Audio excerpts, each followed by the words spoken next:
खुदा के पंखों के नीचे जो इंसान पनाह लेता है, खुदा के पंखों के नीचे वही आराम पाता है।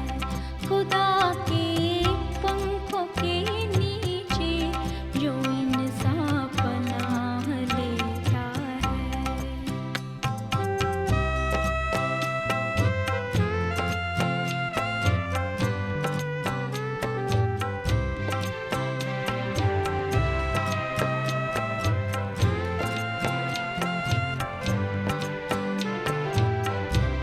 पनाह मेरी खुदावंद है, मैं सबको ये बताऊंगी।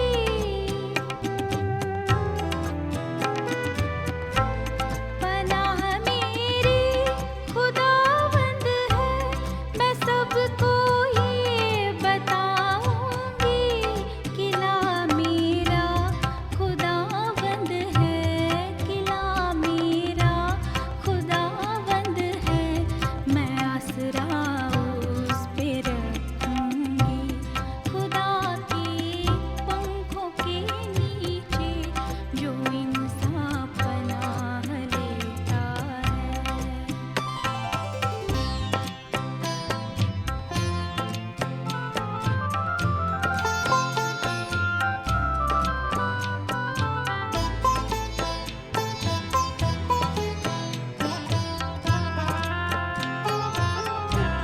मुसीबत और दुख के दिन खुदा तुझको न छोड़ेगा।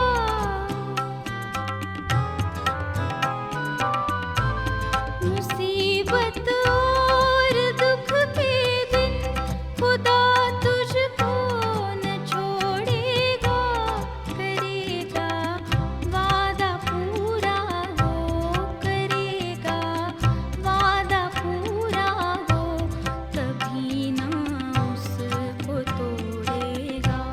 खुदा के पंखों के नीचे जो इंसान पनाह लेता है, खुदा के पंखों के नीचे वही आराम पाता है। प्रभु यीशु मसीह के मधुर नाम में आप सबको जय मसीह की। परमेश्वर के वचन की श्रृंखला में आप सबका स्वागत है। जी हाँ, हम बात कर रहे हैं परमेश्वर के वचन की। जैसे कि हमने पिछले उसमें हमने पढ़ा और देखा कि यीशु मसीह अपने वचन को किस तरीके से पूरा करता है और यीशु मसीह जो कहता है उसका वचन कैसे पूरा होता है। जी हाँ, और फिर हम आज ये देखेंगे कि यीशु मसीह के जो मानने वाले लोग हैं, जो यीशु मसीह पे विश्वास करते हैं और जिनके पास यीशु मसीह के वचन की पावर है, उनके जीवन में भी वचन कैसे कार्य करता है और वो उस वचन के अनुसार कैसे अद्भुत और आश्चर्य कर्म करते हैं। जी हाँ, बड़े अद्भुत और आश्चर्य कर्म करते रहते हैं। हम शुरू से इस चीज़ को देखेंगे, जो परमेश्वर के लोग हैं, जो परमेश्वर की बातों को मानते हैं, जो परमेश्वर की विधियों को मानते हैं, जो परमेश्वर की आज्ञाओं का पालन करते हैं, परमेश्वर उन्हें अपना वचन देता है कि तुम मेरे वचन के अनुसार काम करो। और क्यों? क्योंकि वो उसके चुने हुए लोग होते हैं, वो उसके अपने लोग होते हैं। अपने लोगों का मतलब होता है कि वो उसकी आज्ञा को मानते हैं, उसकी आज्ञा का पालन करते हैं। अब परमेश्वर के ऐसे तो बहुत से लोग यीशु मसीह के कहलाए जाते हैं, परंतु यीशु मसीह अपने वचन की पावर किसे देता है? अगर आप यीशु मसीह के हैं तो यीशु मसीह के होने के बाद क्या वचन की पावर आपके पास है? यदि नहीं है तो फिर आप कैसे यीशु मसीह के हैं? आइए देखते हैं।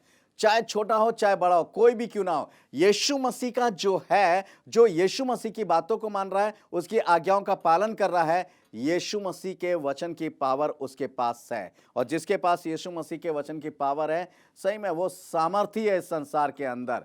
आइए देखते हैं, मेरे साथ निकाल लीजिए गिनती की पुस्तक, उसका 2 अध्याय और उसका 20 अध्याय और उसका 2 पद से पढ़ूंगा मैं, बल्कि 8 और 11 सबसे मेन है, परंतु यहाँ पर मैं 2 पद से पढ़ना चाहूँगा।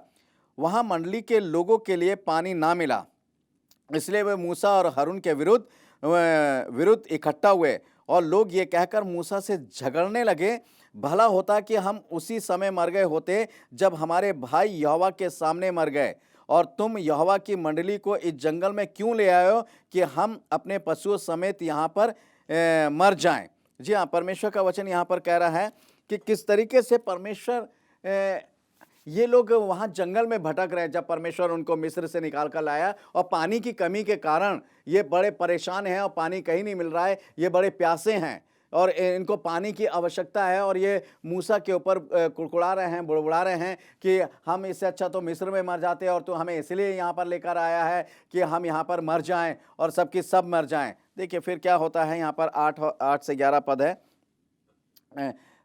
बल्कि 7 से पढ़ रहा हूँ। तब यहोवा ने मूसा से कहा, उस लाठी को ले और तू अपने भाई हारून समेत मंडली को इकट्ठा करके उनके देखते हुए उस चट्टान से बातें कर, तब वे अपना जल देगी। इस प्रकार से तू चट्टान में से उनके लिए जल निकालेगा, निकाल कर मंडली के लोगों को और उसके पशुओं को पिलाएगा।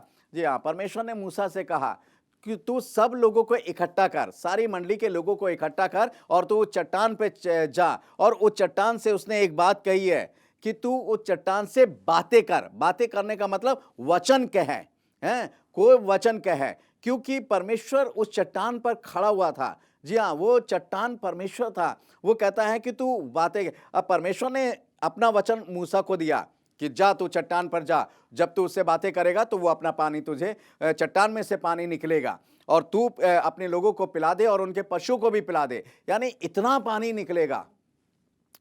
परमेश्वर ने कह दिया और मूसा जब उस चट्टान के पास गया तो उस चट्टान में से पानी निकला, सब आप जानते हैं। परंतु ये मूसा के द्वारा नहीं हुआ, ये परमेश्वर ने उससे कहा था कि तू जा उस चट्टान पर। कभी कभार मेरे प्यारे भाइयों बहनों, क्या होता है कि परमेश्वर हमसे कहता है तुम इस जगह पर मत जाओ या इस जगह पर चले जाओ या ऐसा कर लो वैसा कर लो। हम आनाकानी करते हैं, हम नहीं जाते हैं, या हम अगर जाते भी हैं तो हम वहाँ पर अपनी महिमा को स्थापित करना चाहते हैं। यहाँ पर मूसा ने यही गलती करी है। यहाँ पर मूसा ने परमेश्वर की महिमा करने की जगह अपनी महिमा करी। क्या हम तुमको इस चट्टान में से पानी पिलाएं, ये बात हुई। बहुत से लोग समझते हैं कि वहाँ पर मूसा ने 2 बार लाठी मारी। बात 2 बार लाठी मारने की नहीं थी, बात थी कि परमेश्वर ने उससे कहा कि तू चट्टान से बातें करना। वो चट्टान से बातें ना कर कर वो लोगों से बातें करने लगे, और जब वो लोगों से बातें करने लगा तो क्या हुआ, पानी तो निकला। परमेश्वर क्यों निकला पानी? क्योंकि परमेश्वर ने कहा था। क्या कहा था परमेश्वर ने? कि तू उच्च चट्टान पे जाना और उससे बातें करना और वहां क्या होगा, पानी निकलेगा। बशर्ते उसने चट्टान से बातें नहीं करी, परंतु पानी उसमें से निकला, क्योंकि परमेश्वर कह चुका था कि मैं उस चट्टान में से पानी निकालूंगा और लोगों को क्या करूंगा, लोग जो हैं पानी पिएंगे और उनके पशु भी पिएंगे। और निकला। यह है परमेश्वर का वचन। कहने का मेरा यहाँ पर यह मतलब है कि परमेश्वर का वचन इतना सामर्थी है, इतना शक्तिशाली है कि वो चट्टान को भी चीर कर उसमें से पानी निकाल सकता है। और देखिए चट्टान में से पानी निकला है, और ये परमेश्वर का वचन जो है ये पूरा हुआ है। और ये बात यहीं की नहीं है, मैं परमेश्वर के लोगों के बारे में बात कर रहा हूँ। मैं यहोशुआ के बारे में बात करूँगा, और यहोशुआ के बारे में जब बात करूँगा तो बड़ी अद्भुत बात सामने आएगी। जी हाँ, यहोशुआ 10 अध्याय और उसका 12 और 13वां पद यहाँ पर लिखा हुआ है। उस समय अर्थात जिस दिन यहोवा ने एमोरियों और एमोरियों को इजराइलियों के वंश में कर दिया, उस दिन यहोशू ने यहोवा से इजराइलियों के देखते इस प्रकार कहा, हे सूरज तू गिबोन पर, और हे चंद्रमा तू अय्यालोन की तराई में थम जा। और सूरज उस समय तक थम कर और चंद्रमा उस समय तक ठहरा रहा जब तक उस जाति के लोगों ने अपने शत्रुओं से बदला ना लिया। क्या ये बात याशार नामक पुस्तक में नहीं लिखी है? और कि सूर्य आकाश मंडल के बीचों बीच ठहरा रहा और लगभग 4 पहर तक ना डूबा। यहाँ देखिए, यहाँ पर परमेश्वर के वचन की बात है। अब यहाँ यहोशू है। यहोशू क्या कर रहा है? यहोशू प्रभु का दास है, और यहोशू वो व्यक्ति है जो परमेश्वर कहता है वो उसको मानता है। वो परमेश्वर का आज्ञाकारी है, परमेश्वर का अगुआ है। और ये यहोशू जो है किसके स्थान पर बना है? ये मूसा के स्थान पर बनाया गया है। जी हाँ, ये मूसा के स्थान पर बना। और परमेश्वर ने इस मूसा के स्थान पर जब बना तो परमेश्वर ने इसको अपनी सामर्थ दी। कौन सी सामर्थ्य दी? अपने वचन की सामर्थ्य दी। और अब वचन की सामर्थ्य ये पाया हुआ व्यक्ति है जिसका नाम यहोशू है, और ये इजरायलियों का क्या है? अगुआ बना है। जैसे मूसा इजरायलियों का अगुआ था, ऐसे ही मूसा के स्थान पर ये यहोशू बना है कि अब जो है यहोशू इनकी अगुवाई करेगा। और ये पद परमेश्वर ने दिया, और सिर्फ पद नहीं दिया, परमेश्वर ने इसको अपने वचन की सामर्थ्य भी दी। और जब परमेश्वर ने इसको अपने वचन की सामर्थ्य, यहोशू इस बात को अच्छे से जानता था कि मेरे पास परमेश्वर का जीवित और सच्चा और पूरा होने वाला वचन है। वो इस बात को अच्छे से जानता था। इसलिए जब अमोनियों ने चढ़ाई करी तो परमेश्वर ने अमोनियों को इजरायलियों के वश में कर दिया। परंतु उस दिन लड़ाई बहुत देर तक होती रही, और सूरज जो था डूब जाए, इससे पहले कि क्योंकि सूरज डूब जाता, लड़ाई खत्म हो जाती या कुछ और बात हो जाती, यहोशू ने क्या कहा? यहोशू ने कहा, हे सूरज तू रुक जा, तू अब डूबेगा नहीं जब तक सारे अमोनिये हमारे हाथ में नहीं आ जाएंगे। हे चंद्रमा तू डूबेगा नहीं जब तक सारे अमोनिये हमारे हाथ में नहीं आ जाएंगे। और मेरे प्यारे भाइयों बहनों, परमेश्वर का वचन इस बात को बताता है कि बीचों बीच आकाश में लिखा है ना, आकाश के बीचों बीच में, आकाश मंडल के बीचों बीच में सूरज जो था वो थमा रहा और डूबा नहीं जब तक अमोनियों इजरायलियों के हाथों में ना आ गए, जब तक उन्होंने सारे अमोनियों को हरा ना दिया और उनको अपने कब्जे में नहीं कर लिया और उन पर विजय प्राप्त नहीं कर ली, तब तक क्या था? सूरज डूबा नहीं। कैसी अद्भुत बात है। सूरज जो है किसकी बात मान रहा है? एक मनुष्य की है, एक मनुष्य की बात मान रहा है। अगर हम परमेश्वर की बात करें तो परमेश्वर की बात तो हम मानते हैं कि हाँ भाई, सूरज जो है परमेश्वर की बात मान सकता है। क्या परमेश्वर कहे नहीं अब तू डूबेगा नहीं तो बात है, परंतु यह मनुष्य की बात। मगर ये मनुष्य है किसका? जी हाँ, ये मनुष्य परमेश्वर का है, और ये मनुष्य परमेश्वर का है, और इसके पास जो है परमेश्वर के वचन की सामर्थ है। क्यों इसको वचन की सामर्थ मिली? क्योंकि उसने उस वचन की इज्जत करी है, क्योंकि इसने उस वचन को जो परमेश्वर ने दिया अपने जीवन में पूरा किया है, क्योंकि इसने उस वचन को जो परमेश्वर ने इसे दिया लोगों को पूरा करना सिखाया है, लोगों को उत्साहित करा है, अपने परिवार को इसने उत्साहित करा, नहीं परमेश्वर का वचन पूरा करो, और परमेश्वर का वचन पूरा हुआ। मेरे प्यारे भाइयों बहनों, आज यदि हम भी परमेश्वर का वचन पूरा करते हैं, परमेश्वर की आज्ञाओं का पालन करते हैं, परमेश्वर के वचन के अनुसार अपने जीवन को जीते हैं, और जो परमेश्वर के वचन में लिखा है उसको पूरा करने की लगभग कोशिश में लगे रहते हैं या करते हैं, तो परमेश्वर अपने वचन की सामर्थ्य देता है। और जिसके पास परमेश्वर के वचन की सामर्थ्य है वो अद्भुत कार्य करता है, वो जो आज्ञा देता है वो हो जाता है। जैसे यीशु मसीह के बारे में हमने पढ़ा कि उसने आज्ञा दी, और यीशु मसीह के लोगों के बारे में अब हम पढ़ रहे हैं तो यीशु मसीह के लोग भी वही कार्य कर रहे हैं जो यीशु मसीह ने कहा। क्या आप करना चाहते हैं वो कार्य? क्या आप भी ऐसे अद्भुत काम करना चाहते हैं? क्या आप चाहते हैं कि सूरज, चंद्रमा, आकाश, तारे, पानी, बिजली और तारे और तूफान ये सब आपकी बात माने? तो आप परमेश्वर की बात माने, आप परमेश्वर की बात को फॉलो करें। क्या आप चाहते हैं कि शैतान की शक्तियां और दुष्ट की शक्तियां और जादू टोने की शक्तियां आपकी आज्ञा का पालन करें? तो आप परमेश्वर की आज्ञा का पालन करें, और फिर देखें परमेश्वर आपके जीवन में कैसे काम करता है, परमेश्वर का वचन आपके जीवन में कैसे काम करता है। यदि आप किसी भी बीमारी से कहेंगे जो डॉक्टरों ने फेल कर दिया, डॉक्टरों से उसका इलाज नहीं हो रहा है, हे बीमारी यीशु मसीह के नाम से निकल, और वो निकलेगी। फिर देखिए आप कैसे काम होता है। काम ऐसे ही होता है, खाली पीली मसीह बन जाने से कुछ नहीं होता है।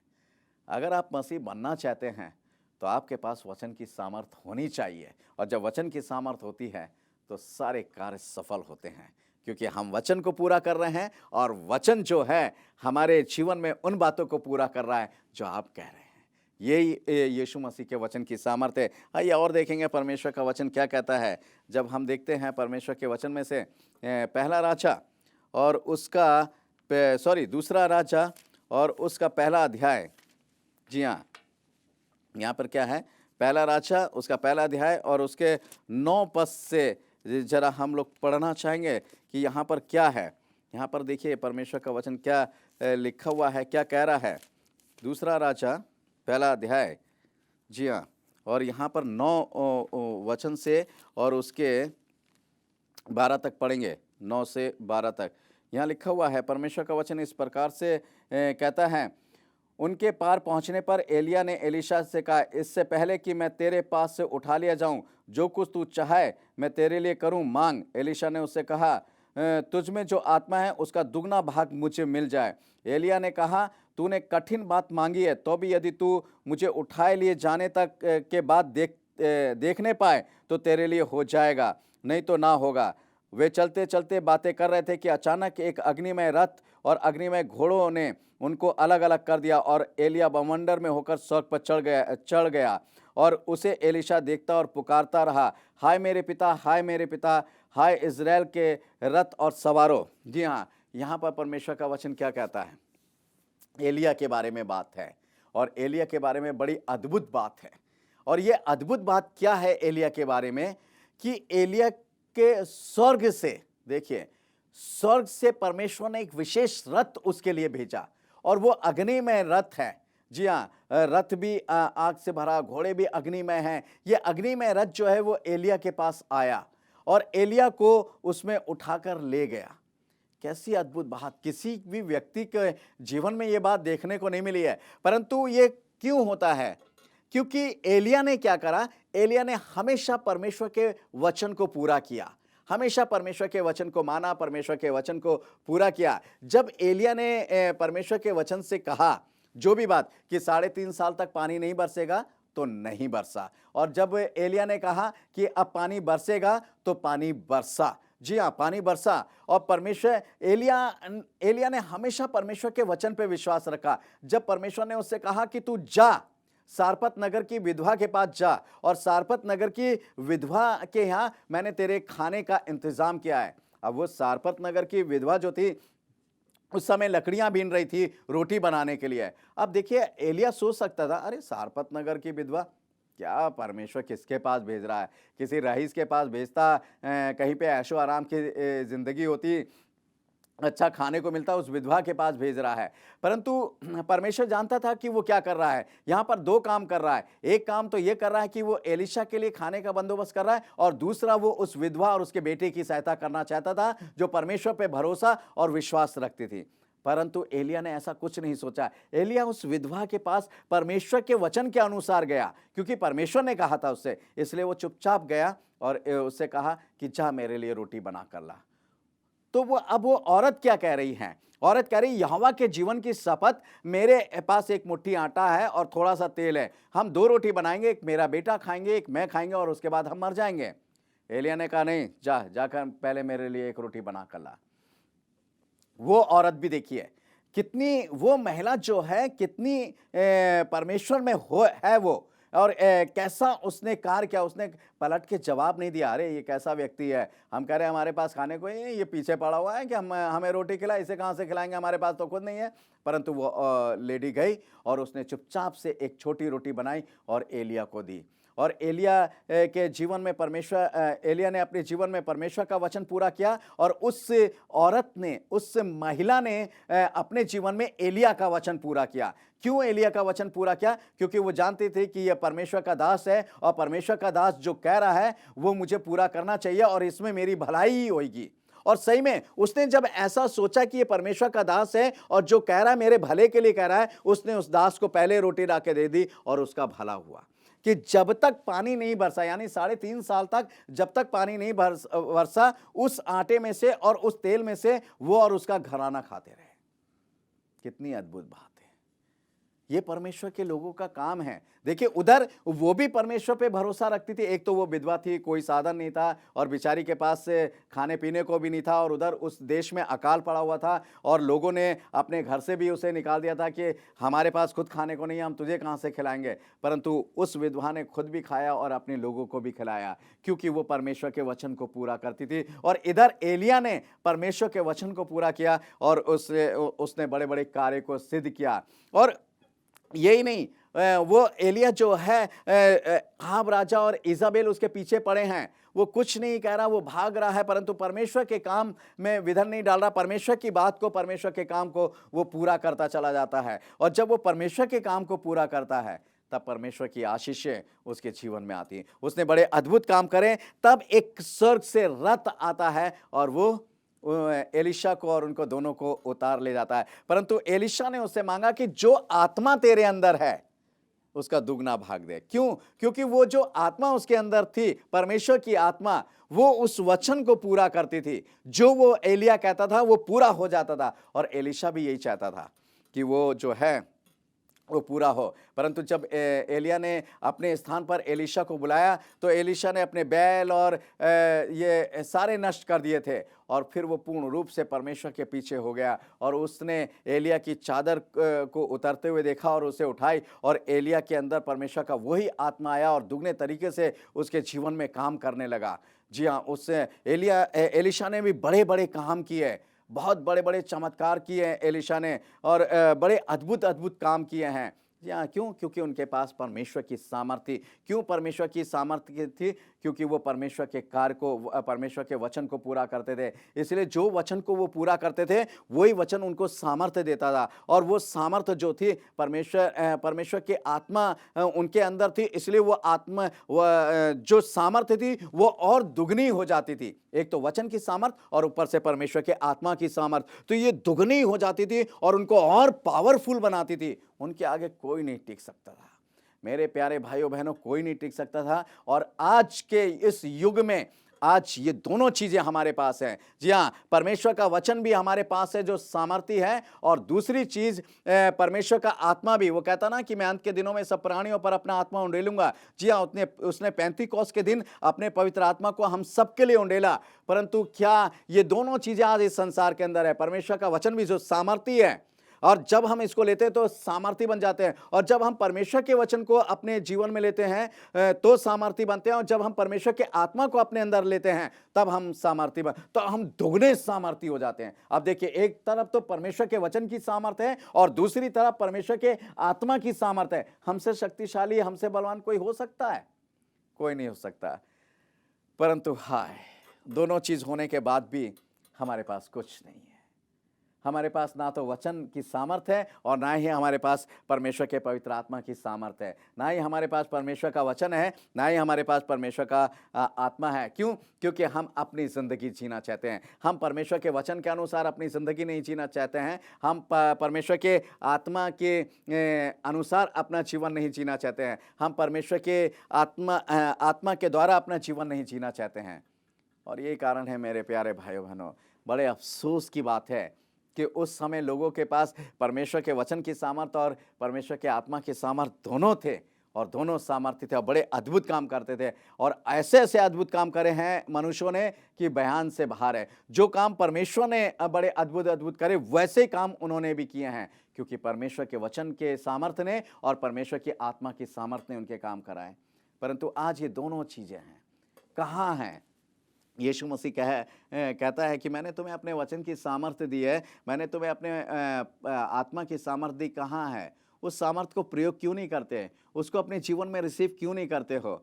जी हाँ, आत्मा भी तभी कार्य करता है जब हम परमेश्वर के वचन की सामर्थ्य को पहले अपने जीवन में आने देते हैं। जब परमेश्वर के वचन को फॉलो करते हैं, जब परमेश्वर के वचन को मानते हैं, तो परमेश्वर के वचन की सामर्थ्य आती है। और जब परमेश्वर के वचन की सामर्थ्य आती है, तब पवित्र आत्मा की सामर्थ्य हमारे अंदर उतरती है, क्योंकि परमेश्वर का आत्मा उतरता है। और जब परमेश्वर का आत्मा उतरता है तो ये दोनों सामर्थ्यें जब आपस में मिल जाती है, यानी वचन की सामर्थ्य और परमेश्वर के आत्मा की सामर्थ्य, तब एक कार्यशील, एक अद्भुत मनुष्य उत्पन्न होता है आत्मिकता में। और आत्मिकता में जब एक अद्भुत मनुष्य उत्पन्न होता है तो वह अचंभित कार्य करता है, असंभव को संभव करने वाले कार्य करता है। ओ, इससे कैसे हो गया? ओ, इसने ये कर दिया। हाँ मेरे प्यारे भाइयों बहनों, ये कार्य, ये दोनों सामर्थ्य जो थी यीशु मसीह के चेलों के पास थी। ये दोनों सामर्थ्य किसके पास थी? पौलुस के पास थी। इसलिए वो हर एक काम में विजय हुए हैं। वो मरने से नहीं डरे हैं, वो किसी भी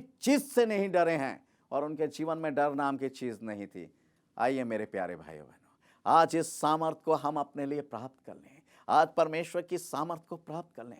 आज परमेश्वर की आत्मा की सामर्थ्य को प्राप्त कर लें। आज परमेश्वर के वचन की सामर्थ्य को प्राप्त कर लें, और उस अद्भुत सामर्थ्य को प्राप्त करते हुए परमेश्वर के परमेश्वर की उस सामर्थ को प्राप्त करते हुए हम सामर्थी बन जाएं और परमेश्वर के लिए हम सामर्थ के काम करें। लोग हमें देखें और कह सकें ये है परमेश्वर का सेवक, यह है परमेश्वर की बेटी, यह है परमेश्वर का बेटा, जो सामर्थ के काम जिनके जीवन में होते हैं और अद्भुत कार्य होते हैं। मेरे प्यारे भाइयों बहनों, फिर आप देखिएगा, आपके ऊपर आज दुनिया कितनी भी उंगली उठाती हो, कितना भी आपको ताने कसती हो, कितना भी आप बुरे व्यक्ति क्यों ना हो, कितना भी दुनिया ने आपको छोड़ दिया हो, दुनिया के लोगों ने आपसे मुंह मोड़ लिया हो, मगर यीशु मसीह, वो कहता है, यीशु मसीह आज और कल और युगान युग तक एक सा है। वह आपसे मुंह नहीं मोड़ता, वह आपको छोड़ता नहीं है, इसलिए वो बुला रहा है, आइए मेरे प्यारे भाइयों बहनों, आ जाइए और यीशु मसीह को अपना लीजिए और उसकी सामर्थ को, वचन रूपी सामर्थ को और उसके आत्मा की सामर्थ को ले लीजिए। आइए उस वचन को पूरा करें और उसकी सामर्थ को लें और उसके आत्मा को लें। इस वचन के द्वारा प्रभु हम सबको आशीष दे। आइए प्रार्थना करते हैं।